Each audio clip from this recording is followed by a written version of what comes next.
TV 타임즈. 더마카와 함께 시선 집중의 문을 열겠습니다. 어서 오세요. 네, 안녕하세요. 더마카입니다. 오늘도 삐딱선 정신에 입각해서 주요 뉴스 챙겨 드릴 텐데요. 오늘이 수능 시험 보는 날이잖아요. 네, 그래서 그런 아침 인사가 많습니다. 0155님, 손자 수능 시험 차로 태워다 주는 중입니다. 응원해 주세요. 오, 손자. 오, 그러시구나.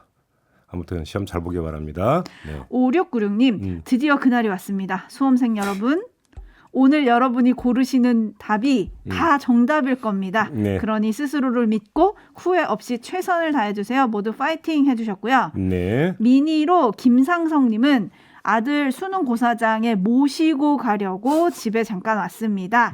그러면서 아들한테 이렇게 말씀을 보내주셨어요. 아들, 수능 잘 보고 김종배님처럼 세상을 똑바로 볼 수 있는 눈, 귀, 입을 가졌으면 좋겠다. 좋은 말씀 해주셨네. 네. 아닌데 우리는 삐딱선 정신인데. 삐딱하게 해봐야 제대로 보는 거죠. 네. 알겠습니다. 이현수님은 러시아에 KGB가 있다면 대한민국에는 KJB가 있다. 시선집중 파이팅 해주셨습니다. 수능 보면 가끔 참 그런 생각이 드는데요. 수능 결과가 어찌 보면 인생을 참 아주 큰 영향을 미치잖아요. 그렇죠. 근데 단 한 번의 시험으로 인생을 좌우한다는 게 참 가혹하다. 네. 그런 생각을 참 많이 하게 되는데. 맞아요. 근데 어떡합니까? 그게 현실인데. 그렇죠? 네. 아무튼 모든 수험생 지난 12년간의 땀과 눈물이 아주 영롱하게 결실을 맺기를 그렇게 기원하겠습니다. 네, 후회 없이 보셨으면 좋겠습니다. 자, AS 타임 가시죠. 네, 12구 참사 당시 현장 책임자였던 용산경찰서장과 112 상황관리관이 어제 국회에 나왔습니다. 국회 행안위 현안질의 증인으로 출석을 한 건데요. 이임재 전 용산경찰서장은 참사 당일 밤 11시까지 보고를 한 건도 받지 못했고 사전에 기동대 배치를 요청했지만 서울청이 받아들이지 않았다. 이런 주장을 했습니다. 네. 그리고 당일 112 상황관리관이었던 류미진 총경은 상황실이 아닌 집무실에 있었던 걸 관행이라고 했는데요. 두 사람의 말 차례로 들어보시죠. 그날 밤 제가 이태원 참사 관련해서 단 한 건의 보고도 받지를 못했습니다. 상황을 알게 된 것 시점은 23시경입니다. 뛰어가시면 5분 거리도 안 되는데 왜 한 시간을 빙빙 도셨냐고요. 그때까지만 하더라도 정말 그런 내용을 모르고 있었고 죄송합니다.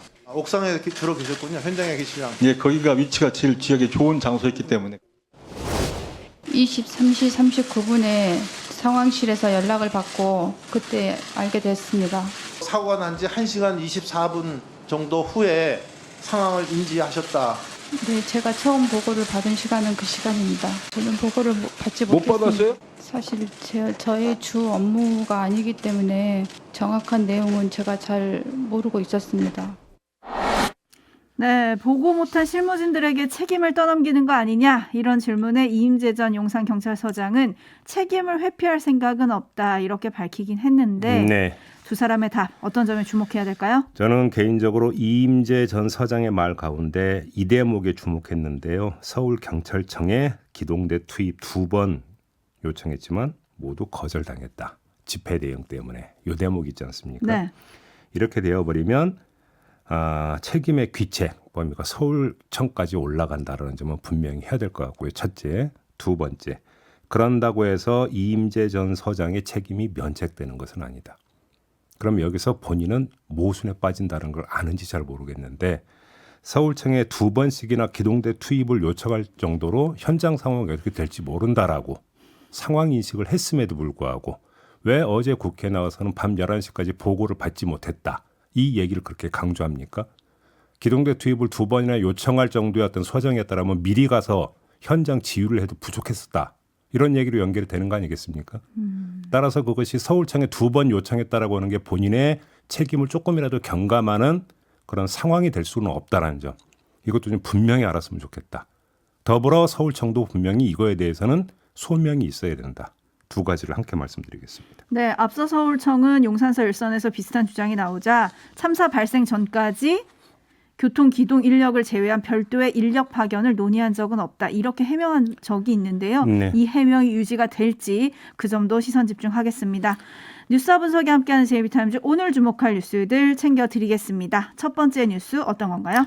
뭐 참사 이야기 나왔으니까 이어가죠. 민주사회를 위한 변호사 모임 민변이라고 줄여서 부르죠. 이 민변이 12구 참사 진상규명 및 법률 지원 TF를 꾸린 뒤에 어제 참사 유족들과 간담회를 가졌습니다. 이 자리에는 희생자 17명의 유족이 참석을 했다고 하는데요.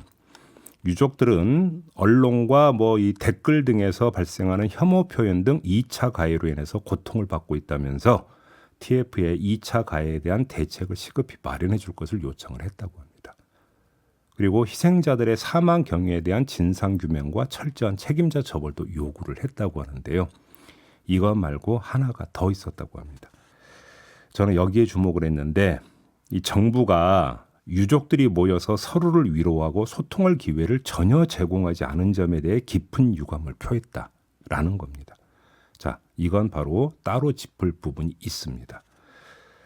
시민언론 민들레의 희생자 명단 공개에 대해서 정부 여당이 강하게 성토를 했죠. 유족 등의 동의 없는 명단 공개는 안 된다고 이 자리에서 여러 번 말씀을 드렸기 때문에 이런 성토에 토를 달 생각은 전혀 없습니다. 하지만 다른 듯 같은 접근을 정부가 하고 있는 건 아닌지 스스로 돌아볼 부분도 있다. 이 말씀을 드리고자 하는 건데 정부 여당의 성토 그 내용의 핵심은 뭡니까? 민들레 등이 정부를 공격하기 위한 수단으로 명단을 공개한 거 아니냐. 바로 이거잖아요. 성토의 핵심 내용은. 그럼 정반대로 정부가 유족 간의 소통 기회를 제공하지 않는 이유가 정부 공격을 막기 위한 방편 아니냐라는 의문이 제기가 되면 정부는 뭐라고 대답을 하겠습니까? 저는 이걸 묻고 싶은 겁니다. 자, 일방적인 해석을 피하기 위해서 이 점도 함께 점검을 해봤습니다. 참사 직후에 정부가 뭐라고 했냐면 1대1로 유족 지원에 나서겠다.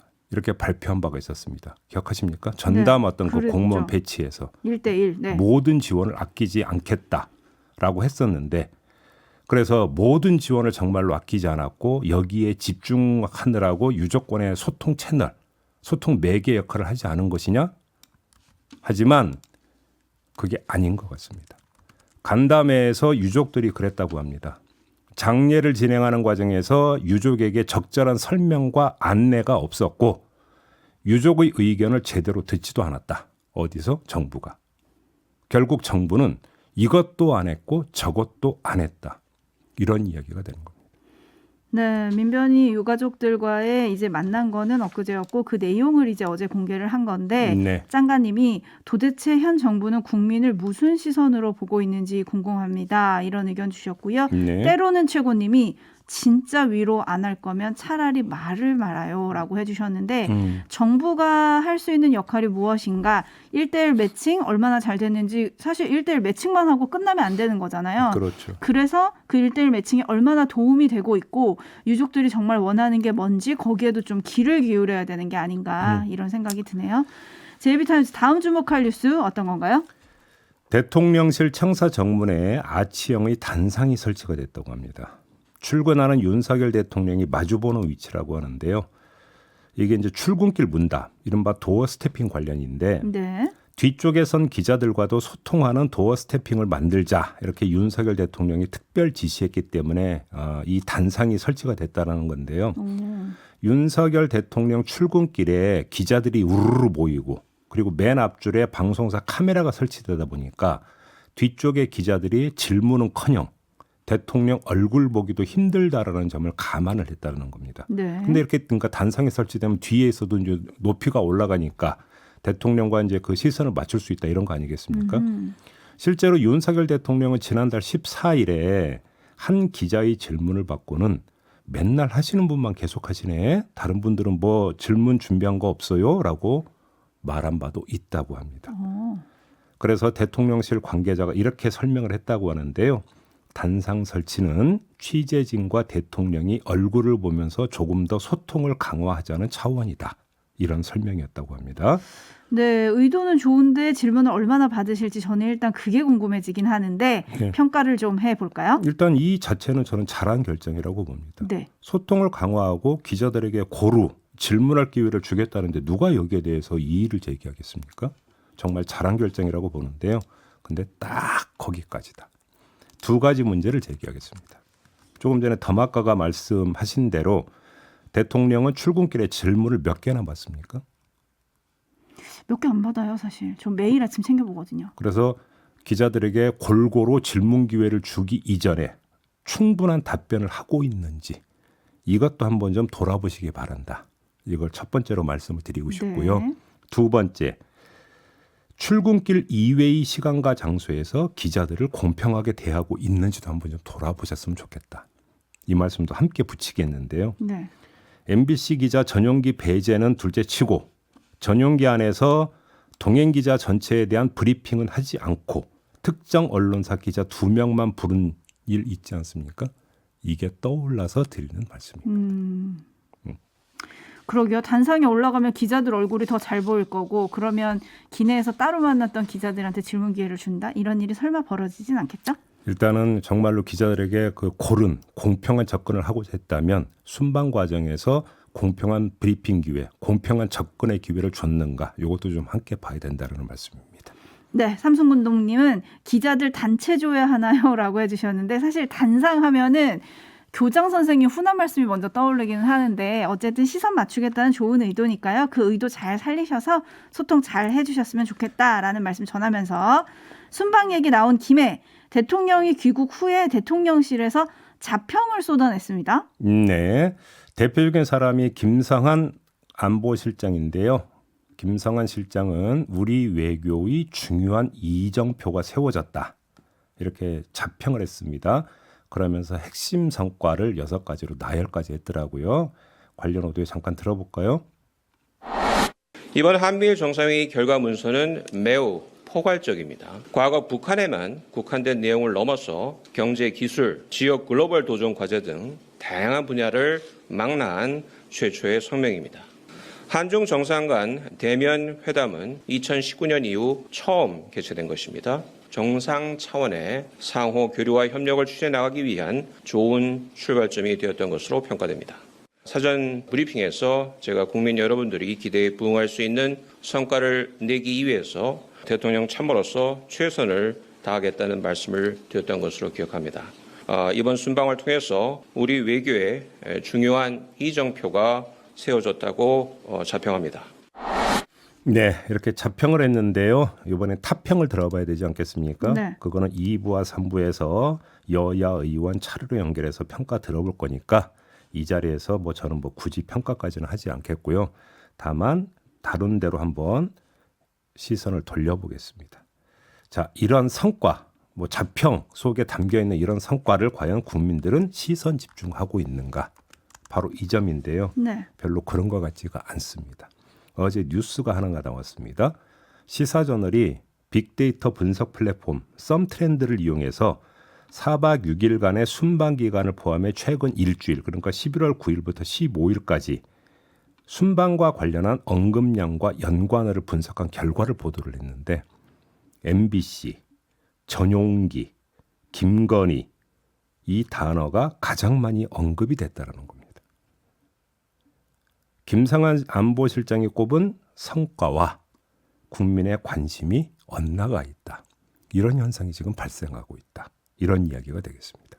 바로 그 점 때문일까요? 대통령께서 무슨 국정과제 보고대회를 열고 생중계할 계획이다. 이런 뉴스가 어제 또 전해졌죠. 네, 다음 달 안에 하겠다고요. 네, 아마도 뭐 이제 이런 것과 연관되어 있는 건지는 잘 모르겠습니다만 국정과제를 총망라해서 얘기를 한다고 하던데요. 아무튼 빅데이터 상의 순방 여행에 대한 관심은 순방의 성과보다는 거기서 파생됐던 여러 가지 현상들, 논란거리들 이거에 오히려 국민들이 관심을 쏟고 있더라. 이런 이야기가 되겠습니다. 네, 그리고 한미일이 좀 이렇게 밀착되면서 좀 그거에 대해서도 성과로 꼽기는 했잖아요. 네. 그런데 어제 이런 뉴스가 있었습니다. 일본 정부와 자위대가 4년 전 초계기 논란에 대해서 한국 정부의 문제 해결을 요구하고 나섰다. 이거는 어떻게 봐야 되냐. 지금 이런 촌철님들의 질문이 조금 들어오고 있거든요. 네, 이거는 제가 답변 드릴 게 아니라 대통령실에서 답변을 해야 되는 거 아니겠습니까? 네, 사실관계니까. 그렇죠? 네. 만약에 한일 정상회담에서 그런 어떤 그 기시다 후미오 총리가 이걸 언급을 했다면 이거에 대해서 윤석열 대통령은 그 자리에서 뭐라고 했는지 이것부터도 확인이 좀 돼야 되는 거겠고요. 만약에 그게 아니라면 이후에라도 어떤 또 대통령실 입장이 나오는 건지 대통령실이 밝힐 문제다. 네, 일단 보도는 일본 방위상과 해상 막료장이 얘기를 한 걸로 나오는데요. 어쨌든 일본의 반응이 이렇게 나오는 것에 대해서 대통령이 해명을 할지 그 점도 좀 시선 집중하겠습니다. 뉴스와 분석이 함께하는 JB타임즈 다음 주목할 뉴스 오디오로 먼저 만나보시죠. 검찰이 더불어민주당의 4선 중진 의원인 노웅래 의원의 사무실에 대해서 전격 압수수색에 나섰습니다.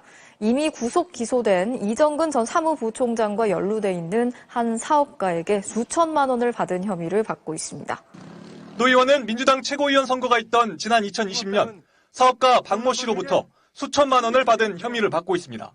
사업가 박 씨는 이미 구속 기소된 이정근 전 사무부총장에게 10억 원을 건넸다고 폭로했던 인물입니다. MBC는 앞서 박 씨가 민주당 인사들과 나눈 대화 녹취를 확보해 보도했는데 당시 박 씨는 노웅래 의원을 직접 거론했습니다.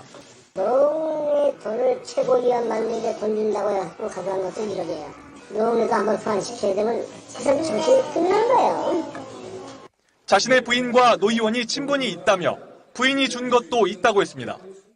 노 의원은 박 씨의 부인과는 봉사활동 모임에서 마주쳤을 뿐 돈을 주고받을 사이가 아니며 박 씨나 이정근 전 부총장에게 돈을 받은 적이 전혀 없다고 밝혔습니다. 네, 그래서 압수수색을 했다는 거 아니겠습니까? 네. 자, 사건의 진실, 다시 말해서 정말로 돈을 받았느냐 여부는 이 자리에서 이거는 추정할 수 있는 이야기가 아닙니다. 따라서 수사 결과를 지켜볼 도리밖에 없고요. 다른 점을 짚겠는데요. 뭔가 비슷하다는 느낌이 안 오십니까? 이재명 대표의 최측근으로 꼽히는 김용, 정진상 두 사람에게 씌워진 혐의와 노웅래 의원에게 씌워진 혐의가 거의 비슷합니다.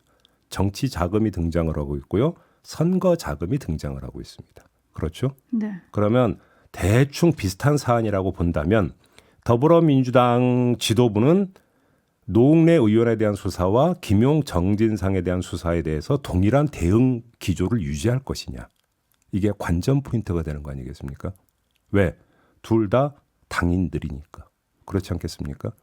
이게 앞으로 지켜봐야 되는 중요한 저는 포인트라고 보는데요. 물론 노웅래 의원이 나 돈 받았다.